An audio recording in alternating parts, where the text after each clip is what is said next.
Hi everyone, চলে আসলাম আপনাদের মাঝে আরো একটি নতুন লাভ স্টোরি নিয়ে। আর এই গল্পটি হচ্ছে একটি ভ্যাম্পায়ারকে নিয়ে। সে একটি সাধারণ মেয়ের প্রেমে পড়ে এবং তাদের দুজনের ভালোবাসা কিভাবে পূর্ণতা পায় তা আমরা এই গল্পের মাঝে জানতে পারবো। চলুন তাহলে গল্পটি শুরু করা যাক। ড্রামার শুরুতে আমরা একটি মেয়েকে দেখতে পাই যে অনেক ভয়ে ছিল এবং সে দৌড়াচ্ছিল কারণ তাকে দুইটি হুডি পরা ব্যক্তি ফলো করছিল। এরপরে ওই লোকগুলো মেয়েটির উপর হামলা করতে যাচ্ছিল, কিন্তু তখন একটি ছেলে এসে তাদের দুজনের সাথে ফাইট করে ওই মেয়েটিকে বাঁচানোর জন্য। আর ওই মেয়েটি এই সুযোগে সেখান থেকে পালিয়ে যায়। আর পরের সিনে আমরা ওই মেয়েটিকে তার স্কুলে দেখতে পাই। আর এই মেয়েটি ছিল আমাদের এই গল্পের ফিমেল লিড, আর যার নাম ছিল সুইয়ং। সুইয়ং তার স্কুল শেষে তার একটি ফ্রেন্ডের সাথে ফুলের দোকানে যায় কারণ তার ফুল অনেক বেশি পছন্দ ছিল। এরপরে সুয়াং এর ফ্রেন্ড তাকে কিছু ফুল নিতে বলছিল, কিন্তু সুয়াং এখানে তাকে মানা করলে তার ফ্রেন্ড তাকে জোর করতে থাকে। আর এই চক্করে সুয়াং এর হাতে একটি ফুলের কাঁটা ঢুকে যায়, আর তখন সুয়াং এর হাত থেকে এক বিন্দু রক্ত মাটিতে পড়ে। এরপরে সুয়াং যখন সব থেকে চলে যাচ্ছিল তখনই সবের মধ্যে এন্ট্রি নিচ্ছিল আমাদের এই গল্পের মেল লিড, যার নাম ছিল লুইস, আর যে ছিল একটি ভ্যাম্পায়ার। লুইস শপের মধ্যে ঢুকতেই কিসের জানি একটা গন্ধ পাচ্ছিল। সে ওই শপে থাকা একটি মেয়েকে জিজ্ঞাসা করে যে এটা কোন ফুলের গন্ধ। তখন ওই মেয়েটি লুইসকে একটি ফুল দেখিয়ে বলে হয়তো এই ফুলের গন্ধ, কিন্তু ওই গন্ধটি ওই ফুলের ছিল না। লুইস তখন ওই গন্ধটি ফলো করতে করতে সুয়াং এর রক্তের কাছে চলে আসে। সুয়াং ওই ঘ্রাণটি নেওয়ার পরে দৌড়ে বাইরে আসে এবং ওই লেডিকে জিজ্ঞাসা করে যে এই মেয়েটি কে ছিল। তখন ওই মেয়েটি সুয়াং এর কথা বলে। তখনই লুইস বলে ফেলে যে এই মেয়েটির ঘ্রাণ গোল্ডের মতন। আর এর পরের সিনে আমরা লুইসকে তার দুটি ফ্রেন্ডের সাথে দেখতে পাই, যেখানে তারা সুয়াং এর সেই ঘ্রাণের ব্যাপারে কথা বলছিল। সে তার দুই ফ্রেন্ডকে বলে যে হয়তোবা সেই মেয়েটাই আমাদেরকে ওই ফুল খুঁজে দিতে সাহায্য করবে। এরপরে লুইসের দুটি ফ্রেন্ড সোজা সুয়াং এর স্কুলের বাইরে গিয়ে দাঁড়িয়ে থাকে, আর তাদের দুজনকে সিকিউরিটি গার্ড দেখে নেয়। আর গার্ড তাদের দুজনকে ধরে, আর এখানে আমরা জানতে পারি যে গার্ডও একজন ভ্যাম্পায়ার। এরপরে স্কুল ছুটি হলে সুয়াং তার বাসায় চলে আসে, আর লুইসের দুটি ফ্রেন্ড লুইসকে নিয়ে সুয়াং এর বাসার সামনে আসে। এরপরে লুইস সুয়াং এর গেটে নক করে। সুয়াং যখন গেট খুলে তখন দেখে যে এই ছেলেটাই তো সেই ছেলেটা যে কালকে তাকে বাঁচিয়েছিল। এরপরে লুইস সুয়াং এর বাসার মধ্যে ঢুকে আর দেখে যে সুয়াং এর বাসা অনেক মেসি হয়েছিল। লুইস তখন সুয়াং এর একটি পড়ে থাকা ব্রা তুলে। সুয়াং তখন লুইসকে আটকাতে গিয়ে পড়ে যেতে যাচ্ছিল, তখন লুইস তাকে বাঁচিয়ে নেয়। এরপরে লুইস যখন সুয়াং এর চোখের দিকে তাকায় তখন তার চোখ লাল হয়ে গেছিল। তখন সুয়াং বলে যে ভ্যাম্পায়ার। আর এরপরে তো সুয়াং অনেক ভয় পেয়ে যায়। সে লুইসের থেকে পালাতে যাচ্ছিল, কিন্তু লুইস তাকে বারবারই ধরে ফেলছিল। এরপরে লুইস সুয়াংকে একটি বেডের উপরে শুয়ে দেয়। তখন সুয়াং ওকে বলে যে তুমি আমার থেকে কি চাও, আর তুমি আমাকে ফলো কেন করছো। তখন লুইস বলে যে আমি চাই তুমি আমার জন্য সেই ভ্যাম্পায়ারের ফুলটিকে খুঁজো, যেটিকে মানুষরা 150 বছর আগে চুরি করে নিয়েছিল। তখন সুয়াং বলে কিন্তু আমি কেন। লুইস বলে কারণ তুমি ফুলের ব্যাপারে অনেক কিছু জানো। আর এর পরের সিনে আমরা দেখতে পাই যে সুয়াং এবং লুইস বসে একসাথে কথা বলছিল। আর তখনই সেখানে লুইসের সেই দুটি ফ্রেন্ড আসে। লুইস তখন বলে যে তোমার এদেরকে দেখে ভয় পাওয়ার কোনো কারণ নেই, কারণ তুমি আজকে থেকে আমার স্লেভ, আমি তোমাকে প্রোটেক্ট করব। এরপরে লুইস সুয়াং এর হাতের মাধ্যমে কিছু একটা করে যাতে করে ওদের দুজনের গলাতেই সেম একটি লকেট চলে আসে। এরপরে সুয়াং যখন তার স্কুলে যায় তখন সে সিকিউরিটি গার্ডের সাথে ধাক্কা খায়। তখন দেখে যে সিকিউরিটি গার্ডের চোখ লাল হয়ে গেছে। তখন সে বুঝতে পারে যে সিকিউরিটি গার্ডও একজন ভ্যাম্পায়ার। এরপরে সুয়াং মার্কেটের মধ্যে গেলে সেখানে সে একটি ছেলেকে দেখতে পায় যার চোখও লাল ছিল। তখন তো সুয়াং অনেক ভয় পেয়ে যায়।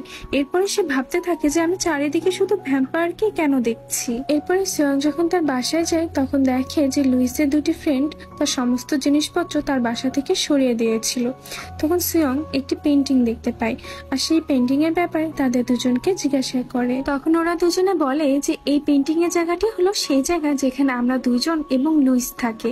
আর তখনই সেখানে লুইস চলে আসে। তখন সুয়াং বলে যে এরা দুজনে আমার সমস্ত জিনিসপত্র বাইরে রেখে এসেছে। তখন এর জন্য লুইস তার থেকে ক্ষমা চাই। সুয়াং তখন বলে তার মানে যতদিন আমি ফুলটি খুঁজে না পাবো ততদিন তোমরা আমার সাথেই থাকবে। তখন লুইস বলে হ্যাঁ একদম ঠিকই ধরেছ, তাই তুমি তাড়াতাড়ি ওই ফুলটি খোঁজার ব্যবস্থা করো। আর এর পরে সিনে আমরা দেখতে পাই যে তারা দুজনেই অনেকগুলো ফুলের দোকানে যায়, কিন্তু কোথাওই তারা সেই ফুলটি পায় না। এরপরে তারা দুজনে মিলে একটি ক্যাফেতে গিয়ে বসে, যেখানে লুইস তাকে বলে যে এই ফ্লাওয়ার অফ ভ্যাম্পায়ারটি পসেসড করবে সে ভ্যাম্পায়ার অফ লর্ড হয়ে যাবে। এর মানে সে ভ্যাম্পায়ারের কিং হয়ে যাবে। তখন সুয়াং তাকে বলে, ও তার মানে তুমি ভ্যাম্পায়ারের কিং হওয়ার জন্য ওই ফুলটিকে খুঁজছো। লুইস তখন বলে যে আমি এসব কিছুতে ইন্টারেস্টেড না। আর এর পরের সিনে আমরা লুইসকে একটি ছেলের সাথে দেখতে পাই, যার সাথে সুয়াং মার্কেটে ধাক্কা খেয়েছিল। তখন সে লুইসকে বলে যে অ্যাসেল এখন কিছু স্টুডেন্টদেরকে টার্গেট করছে, আর এই অ্যাসেল হচ্ছে সেই ব্যক্তি যাকে আমরা ড্রামা শুরুতে দেখেছিলাম সুয়াং এর উপরে অ্যাটাক করতে। আর অন্যদিকে আমরা সুয়াংকে দেখতে পাই যে সেই পেন্টিং কে অনেক মনোযোগ সহকারে দেখছিল। আর তখনই সেখানে লুইস চলে আসে, আর লুইসকে দেখে তো সুয়াং অনেক ভয় পেয়ে যায়। লুইস তখন বলে যে আমাদের ওই ফুলটিকে যত দ্রুত সম্ভব খুঁজতে হবে। এরপরে লুইস ওই পেন্টিং এর মধ্যে ঢুকে যায়। সুয়াং এরপর স্কুলে গিয়ে ওই ফুলটি সম্পর্কে অনেক ইনভেস্টিগেশন করে। তারপরে সে ফাইনালি ওই ফুলটা সম্পর্কে কিছু তথ্য পায়। তখন তো সুয়াং অনেক খুশি হয়ে যায়। এরপরে সে এই নিউজটা দিতে লুইসের কাছে যাচ্ছিল, আর অপর দিক থেকে লুইসও তার কাছে আসছিল। কিন্তু তখনই তারা দুজনে একটি মেয়ের চিৎকারের শব্দ শুনতে পায়। তারা দুজনেই তখন সেখানে যায়, কিন্তু লুইস সুয়াং এর আগে সেখানে পৌঁছে যায়। লুইস তখন দেখে যে অ্যাসেল ওই মেয়েটার বডি থেকে রক্ত পান করছে, আর লুইসকে দেখে অ্যাসেল সেখান থেকে চলে যায়। তখন লুইস ওই মেয়েটির কাছে যায়, আর তখনই সুয়াং সেখানে চলে আসে। আর লুইসকে ওই মেয়েটির পাশে বসে থাকতে দেখে সুয়াং ভাবে যে লুইসই হয়তো ওই মেয়েটির রক্ত পান করেছে। আর তখনই সেখানে সুয়াং এর ফ্রেন্ড চলে আসাতে লুইস সেখান থেকে চলে যায়। আর এরপরে আমরা দেখতে পাই যে লুইস সুয়াংকে পিছন থেকে আটক করে তার নিজের প্লেসে নিয়ে যায়। সুয়াং তখন বলে যে আমি তো তোমার কথা মতনই ফুল খুঁজছিলাম, তাহলে তুমি আমার ফ্রেন্ডকে কেন মারলে? তার মানে কি এরপরে তুমি আমাকে মারবে? তখন লুইস বলে যে দেখো, আমাদের মাঝে হয়তো কোনো ভুল বোঝাবুঝি হচ্ছে। লুইস আরো বলে যে আমি তো তোমাকে সবসময় প্রোটেক্ট করারই চেষ্টা করছি। সুয়াং বলে যে আমি তোমাকে ওখানে দেখেছিলাম। তখন লুইস বলে যে ওটি আমি না, বরং অ্যাসেল ছিল। সুয়াং তখন বলে যে যাই হোক না কেন, তুমি তো একজন ভ্যাম্পায়ার, তুমি তো মানুষের রক্তই পান করো। তখন লুইস বলে যে আমি ভ্যাম্পায়ার হতে পারি, কিন্তু আমি আজ পর্যন্ত কোনো মানুষের রক্ত পান করিনি। কিন্তু সুয়াং তোর কোনো কথাই বিশ্বাস করে না। সে বলে আজকের পর থেকে আমি ওই ফুল খুঁজতে তোমাকে আর কোনো সাহায্য করব না। এরপরে সিনে আমরা লুইস এবং তার সঙ্গীকে গ্র্যান্ড ইল্ডারের কাছে দেখতে পাই। গ্র্যান্ড ইল্ডার তাদেরকে বলে যে অ্যাসেলকে কেউ ততক্ষণ পর্যন্ত হারাতে পারবে না যতক্ষণ পর্যন্ত তার এজ সিরামনি হয়নি। পরের দিন সুয়াং দেখে যে লুইসের দুটি ফ্রেন্ড তার জন্য অনেক টেস্টি খাবার তৈরি করেছিল। সুয়াং তো অনেক বেশি খাবারও খেয়ে নেয়। সুয়াং এখানে তাদেরকে জিজ্ঞাসা করে তোমরা তো ভ্যাম্পায়ার, তোমরা কি হিউম্যান ব্লাড কনজিউম করো? তখন লুইসের ফ্রেন্ডরা বলে যে আমরা যখন ছোট ছিলাম তখন আমরা কিছু জানতাম না, এই জন্য তখন হিউম্যান ব্লাড কনজিউম করতাম, কিন্তু এখন আর করি না। সুয়াং ভ্যাম্পায়ার সম্পর্কে যে তথ্যগুলো পেয়েছিল সেইগুলো নিয়ে সে পরের দিন সকালে একটি ফুলের শপে যায়। সেখানে একটি ফুল দেখে সুয়াং ভাবে এটি হয়তো ভ্যাম্পায়ার ফুল, তাই সে সেখানে কাউকে কিছু না বলেই ওই ফুলটি নিয়ে নেয়। আর তখনই সুয়াং এর পিছনে কেউ চলে আসে। সুয়াং তো ভাবে যে এটি হয়তো স্বপনার, তাই সে তার থেকে ক্ষমা চায়, কিন্তু আসলে এটি ছিল অ্যাসেল। অ্যাসেল তখন সুয়াং এর গলা চেপে ধরে আর তাকে বলে যে তুমি তো সেই মেয়ে যাকে লুইস তার ভ্যাম্পায়ার ফ্লাওয়ার খোঁজার জন্য ঠিক করেছে। অ্যাসেল তখন তার সাথে সুয়াংকে নিয়ে যায়, আর তারা যাওয়া মাত্রই লুইস সেখানে চলে আসে। আর লুইস তখন বলে যে তোমার এত সাহস কোথা থেকে এলো যে আমি যাকে কন্ট্রাক্ট করেছি তুমি তার গায়ে হাত দিয়েছো? এরপরে লুইস সেখানে চলে যায় যেখানে অ্যাসেল সুয়াংকে নিয়ে এসেছিল। এরপরে লুইস এবং অ্যাসেলের মধ্যে একটি ফাইট চলে, কিন্তু এই ফাইটে আমাদের হিরোর পরাজয় হয় এবং অ্যাসেল জিতে যায়, কারণ অ্যাসেল ছিল অনেক শক্তিশালী এবং অনেক অভিজ্ঞ। কিন্তু তখনই লুইসের একটি ফ্রেন্ড এসে সুয়াংকে এবং লুইসকে সেখান থেকে বাঁচিয়ে নিয়ে চলে যায়। এরপরে তারা তিনজনে একটি জায়গায় আসে যেখানে সুয়াং তো অজ্ঞান হয়ে পড়েছিল। তখন লুইসের ফ্রেন্ড লুইসকে বলে যে এটাই কি সেই মেয়ে যার সাথে তুই কন্ট্রাক্ট করেছিস? আর তখনই সুয়াং এর জ্ঞান ফিরে। লুইসের ফ্রেন্ড তখন সুয়াংকে বলে তুমি কি আমার গার্লফ্রেন্ড হতে পছন্দ করবে? তখন লুইস বলে যে এইসব কি বলছিস, কেন মজা করছিস? তখন লুইসের ফ্রেন্ড বলে যে আমি মজা করছি না, আমি একদম সিরিয়াস। আর সে সুয়াংকে বলে যে তুমি আমার মতন শক্তিশালী ভ্যাম্পায়ারের সাথে থাকলে বেশি সেফ থাকবে। লুইস তো এখানে অনেক বেশি জেলাস ফিল করছিল। আর তখনই লুইসের আর বাকি দুটা ফ্রেন্ডও চলে আসে। তখন লুইস ওদেরকে বলে যে খুব ভালো করে খেয়াল করো। এরপরে লুইস সুয়াংকে কিস করে নেয়। সবাই এটা দেখে তো অনেক শকড হয়ে যায়, বিশেষ করে যে সুয়াংকে অফার দিয়েছিল তার গার্লফ্রেন্ড হওয়ার জন্য। এরপরে সোয়াং যখন একটি জায়গাতে বসেছিল তখন লুইস সেখানে আসে আর তাকে বলে যে আমি তোমাকে কিস এই জন্য করেছিলাম যাতে আমি তোমাকে প্রোটেক্ট করতে পারি, আর এই কিস ভ্যাম্পায়ারদের সামনে করলে কোনো সমস্যা নাই, আর তাছাড়াও ভ্যাম্পায়াররাও হিউম্যানকে তার ওয়াইফ অথবা ফ্রেন্ড বানাতে পারে। সোয়াং তখন বলে যে ও হ্যালো, আমি এখনো আন্ডার এজ আছি, ঠিক আছে? তখন লুইস বলে আমিও তো তোমাকে আমার ওয়াইফ বানাচ্ছি না, আমি তো শুধু তোমাকে ততদিন পর্যন্ত প্রোটেক্ট করব যতদিন তুমি সেই ভ্যাম্পায়ার ফুলটি পাবে না। সোয়াং তখন বলে যে আচ্ছা বুঝলাম, কিন্তু আমার গলা থেকে এই লকেটটা তো সরিয়ে দাও। কিন্তু লুইস বলে যে না, এটি তুমি তোমার কাছে রাখো, এতে করে আমি তোমার লোকেশন যখন তখন জানতে পারবো। আর তখনই সোয়াং এর সেই ফুলটির কথা মনে পড়ে, সে তাড়াতাড়ি গিয়ে ওই ফুলটি এনে লুইসকে দেখায়, কিন্তু লুইস ওই ফুলটি দেখে বলে যে এটা ভ্যাম্পায়ার ফুল না। এরপরে সোয়াং ওই ফুলটিকে একটি টেবিলের উপরে রেখে সেখানে ঘুমিয়ে পড়ে, আর তখনই লুইস সেখানে আসে আর সেই ফুলটিকে দেখে ওই ফুলটি সেখান থেকে নেয় এবং একটি সুন্দর ফুলদানির মধ্যে ফুলটি রাখে, আর তারপরে সে ওই টেবিলের উপরে ফুলটি রেখে দেয়। এরপরে লুইস সোয়াং এর কাছে গিয়ে বলে যে আজ পর্যন্ত আমাকে কেউ এত বেশি ভালোবাসেনি। এরপরে সে সোয়াং এর ফরহেডে একটি কিস করে সেখান থেকে চলে যায়, আর তখনই সোয়াং জেগে যায় আর সে বলে যে আমি তো ভেবেছিলাম ও আমার লিপে কিস করবে। আর তারপরে সেখানে ওই ভ্যাম্পায়ারটি আসে যে সোয়াংকে প্রপোজ করেছিল। সোয়াং তখন তাকে জিজ্ঞাসা করে যে আচ্ছা গার্লস এবং বয়েজ এর মধ্যে রিলেশনশিপটা কি হয়। তখন ওই ভ্যাম্পায়ারটি বলে যে আমি তোমাকে একটি সিক্রেট বলবো অ্যাজ এ ওয়েডিং গিফট লুইসের ব্যাপারে। সোয়াং তখন বলে যে হ্যাঁ বলো। তখন ওই ভ্যাম্পায়ার বলে যে আমাদের চারজনের মা ছিল একজন হিউম্যান এবং আমাদের চারজনের বাবা ছিল একজন মানুষ। যখন লুইস হয় এবং আমাদের মা জানতে পারে যে লুইস একজন ভ্যাম্পায়ার, তখন সে লুইসকে মেরে ফেলতে গিয়েছিল। কিন্তু তুমি কি জানো যে লুইস কিভাবে সার্ভাইভ করলো? সোয়াং তখন বলে যে আমি কিভাবে জানবো? তখন ভ্যাম্পায়ার বলে যে লুইস তার বাবাকে মেরে সে নিজে সার্ভাইভ করেছে। সোয়াং তখন বলে যে তুমি এসব কি বলছো, লুইস কি সত্যি এমনটা করেছে? তখন ওই ভ্যাম্পায়ার এই সুযোগ নিয়ে সোয়াংকে কিস করতে যাচ্ছিল, কিন্তু সোয়াং ওকে একটি চড় মেরে সেখান থেকে চলে যায়। পরের দিন সকালে সোয়াংকে তার স্কুলে ছাড়তে লুইস যায়, আর তখনই সেখানে সিকিউরিটি গার্ড চলে আসে যে ছিল ভ্যাম্পায়ারের লিডার। তখন সে সোয়াংকে দেখে বলে যে এটাই কি সেই মেয়ে যার সাথে তুমি কন্ট্রাক্ট করেছো? লুইস তখন বলে যে আমি ওর সাথে কন্ট্রাক্ট করেছি ওকে প্রোটেক্ট করার জন্য। তখন গার্ড বলে যে যাক ভালো, এত বছরে তুমি কাউকে তো প্রোটেক্ট করছো। পরের সিনে আমরা দেখতে পাই যে ইল্ডার, লুইস এবং সোয়াং একটি জায়গায় বসেছিল। তখন লুইস ইল্ডারকে জিজ্ঞাসা করে যে এখানে কি অ্যালিস আসতে পারবে না? তখন ইল্ডার ওদেরকে বলে যে অ্যাসেল এখানে এই কারণে আসতে পারবে না কারণ তিনটার শক্তি লেয়ার আমাদেরকে এখানে প্রোটেক্ট করবে। এরপরে লুইস সেখান থেকে বাইরে গেলে ইল্ডার সোয়াংকে বলে যে লুইস আমার ছেলের মতন, তুমি ওর সম্পর্কে যা জানতে চাও আমাকে জিজ্ঞাসা করতে পারো। সোয়াং তখন বলে যে আমি আপনার থেকে একটি কথা জানতে চাই। ইল্ডার বলে যে সোয়াং এর ফ্রেন্ড তোমাকে যে কথাগুলো বলেছিল এগুলো সত্য কিনা এটাই তো জানতে চাও, তাই না? সোয়াং তখন বলে যে হ্যাঁ এটাই।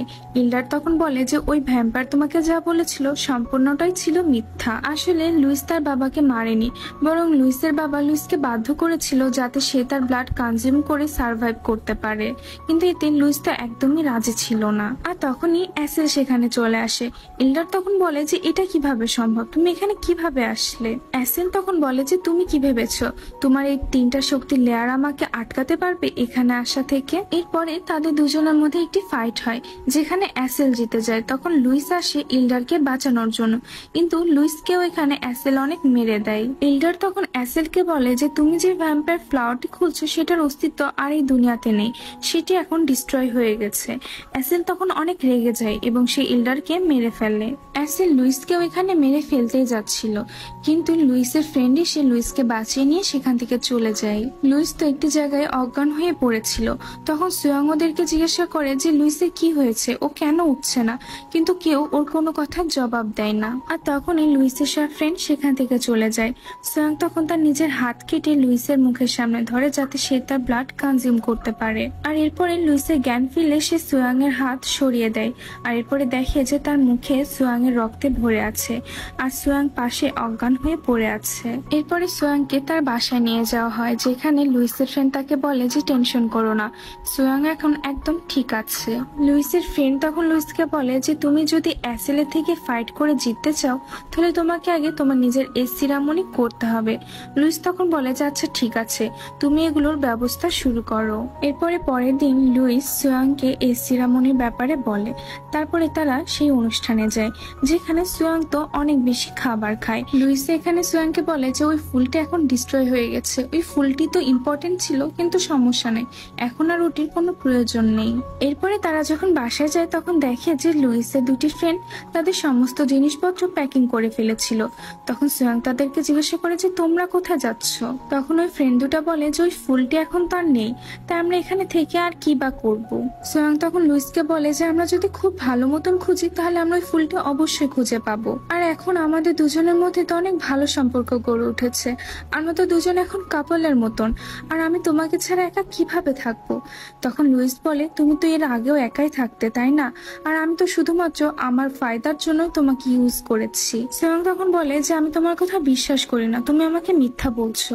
তখন লুইস সোয়াং এর মাথায় হাত দেয় এবং সোয়াং এর মেমোরি ততদিন পর্যন্ত ইরোর করে দেয় যেটুকু সময় সে লুইসের সাথে কাটিয়েছিল। এরপরে লুইস তাকে শেষবারের মতন কিস করে সেখান থেকে চলে যায়। পরের দিন সকালে সোয়াং যখন ঘুম থেকে উঠে তখন সত্যি লুইসের সাথে কাটানো প্রত্যেকটি মুহূর্ত সে ভুলে গেছিল, তাই সে তাড়াহুড়া করে তার স্কুলে যায়। সোয়াং এর একটি ফ্রেন্ড তখন তাকে বলে যে আমি কিছুদিন ধরে তোমাকে একটি ছেলের সাথে দেখছি যে কিছুটা ভ্যাম্পায়ারের মতন দেখতে।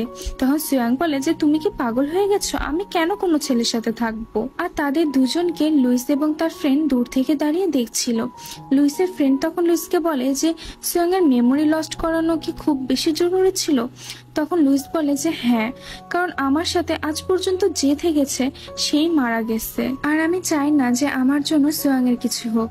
তখন লুইসের ফ্রেন্ড বলে যে সবই তো বুঝলাম, কিন্তু তুমি সোয়াং এর গলায় ওই পেন্টিংটি কেন রেখে দিয়েছো? তখন লুইস বলে কারণ ওটি ওর প্রেজেন্ট।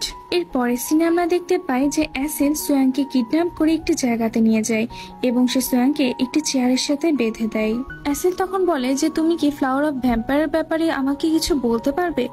তখন সোয়াং বলে যে এটা আবার কি জিনিস, আমি তো এ ব্যাপারে কিছু জানি না। তখন অ্যাসেল বলে যে তুমি কি লুইসকেও চেনো না? তখন সোয়াং বলে যে কে লুইস? আর ওইদিকে লুইসের এস সিরামনি হচ্ছিল। তখনই সোয়াং এর গলায় থাকা সেই পেন্ডেন্টটি জ্বলতে থাকে এবং সোয়াং এর লুইসের সাথে কাটানো প্রত্যেকটি মুহূর্ত মনে পড়ে যায়। তখন সে অ্যাসেলকে বলে যে ওই ফ্লাওয়ারটি আগে ডিস্ট্রয় হয়ে গেছে, তাহলে তুমি কেন আমাকে এখানে ধরে এনেছো? আর এদিকে লুইসেরও এই সিরামনি কমপ্লিট হয়ে গেছিল, তার চোখগুলো গোল্ডেন কালার হয়ে গেছিল। এখানে লুইসকে দেখতে অনেক হ্যান্ডসাম লাগছিল। তখনই লুইসের গলায় থাকা সেই পেন্ডেন্টটি জ্বলে ওঠে। লুইস তখন বুঝতে পেরে যায় যে সোয়াং কোনো বিপদে পড়েছে। আর এদিকে অ্যাসেল সোয়াংকে বলে যে আমি 900 বছর ধরে শুধুমাত্র ওই ফুলটির জন্য অপেক্ষা করছি, আর তুমি আমাকে এখন এসে বলতে পারো না যে ওই ফুলটি নষ্ট হয়ে গেছে। এটি বলেই সে সোয়াংকে মেরে ফেলতে যাচ্ছিল। আর তখনই লুইসের সেই ফ্রেন্ডটি আসে সোয়াংকে বাঁচানোর জন্য। অ্যাসেল তখন বলে যে আচ্ছা ঠিক আছে, আগে আমি তোমাকে শেষ করে দিই। এই বলে সে ওই লুইসের ফ্রেন্ডের সাথে ফাইট করতে থাকে। এখানে লুইসের ফ্রেন্ড হেরে যায়। তখন লুইস সেখানে আসে। সে এই সিরামনির কারণে অনেক বেশি পাওয়ারফুল হয়ে গেছিল। এরপরে লুইস এবং অ্যাসেলের মধ্যে একটি বড় ফাইট হয় যেখানে লুইসই জিতে যায়। এরপরে সিনে আমরা দেখি যে লুইস এবং তার ফ্রেন্ড বসে একটি জায়গায় কথা বলছিল, যেখানে লুইস তার ফ্রেন্ডকে বলে যে এখন তো ওই ফ্লাওয়ারটি ডিস্ট্রয় হয়ে গেছে। তখন তারও ফ্রেন্ড ওকে বলে যে ফ্লাওয়ারটি তো নষ্ট হয়ে গেছে, কিন্তু লর্ডের পজিশন তো এখন পর্যন্ত আসছে। লুইস তখন বলে যে আমার এসব ব্যাপার নিয়ে কোনো ইন্টারেস্ট নাই। লুইসের ফ্রেন্ড তো তখন অনেক খুশি হয়ে যায়, কারণ লুইস যদি লর্ড না হয় তাহলে তো লুইসের ফ্রেন্ডই লর্ড হয়ে যাবে। আর এর পরের সিনে আমরা দেখতে পাই যে সোয়াং একটি জায়গাতে দাঁড়িয়ে ছিল। সেখানে লুইস যায় এবং হাঁটু গেড়ে বসে, আর সে সোয়াংকে বলে যে তুমি কি আমার ফুল হবে? সোয়াং তো এটি শুনে অনেক খুশি হয়ে যায়। সে লুইসকে বলে যে হ্যাঁ অবশ্যই। এরপরে লুইস সোয়াংকে কিস করে নেয়। আর এরই মাধ্যমে আমাদের এই ড্রামাটি এখানেই শেষ হয়ে যায়। ভিডিওটি যদি ভালো লেগে থাকে তাহলে অবশ্যই একটি লাইক এবং কমেন্ট করবেন, এবং পরবর্তীতে এমন অনেক গল্প শোনার জন্য আমার চ্যানেলটিকে সাবস্ক্রাইব করবেন। তাহলে দেখা হচ্ছে আবার নেক্সট ভিডিওতে। সবাই ভালো থাকবেন, সুস্থ থাকবেন। আল্লাহ হাফেজ।